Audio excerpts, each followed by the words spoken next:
ची पूजा करणे म्हणजे आपल्या पूर्वजांना आदराने स्मरण करणे आणि त्यांच्या आत्म्याला शांती मिळवून देणे। या दिवशी पितरांना प्रसन्न करून त्यांच्या आशीर्वादासाठी प्रार्थना करणे।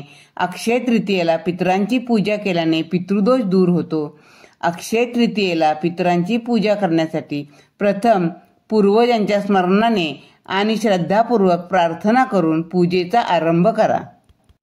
पूजा करण्यापूर्वी घरात आणि पूजेच्या ठिकाणी स्वच्छता करा। पूजेची मांडणी करा। देवाची पूजा करा। पितरांसाठी एक आसन तयार करा। त्या आसनावर तुमची आई किंवा तुमचे वडील जे कोणी मृत पावले असतील त्यांचे फोटो लावा। बाजारामध्ये करा आणि केळी अशी नावाची 2 मडकी मिळतात। जो करा असतो त्याला छोटासा होल असतो आणि केळी असते ते छोटं मडकं असतं। अशी 2 छोटी असतात। त्या करा आणि केळीमध्ये पाणी भरायचं असतं। कऱ्यामध्ये जिथपर्यंत होल आहे तिथपर्यंत पाणी भरायचं असतं। नंतर फोटोच्या समोर गव्हाची रास करायची, त्याच्यावर ती दोन्ही ठेवायची। त्यानंतर त्यात वडाची पानं घालायची आणि त्याच्यावर तो एक एक आंबा ठेवायचा असतो।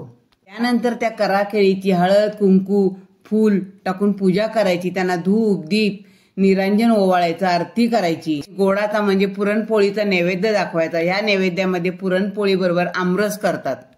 या दिवसापासून आमरस खायला सुरुवात करतात।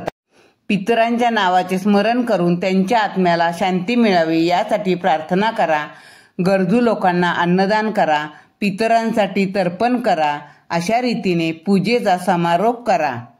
धन्यवाद।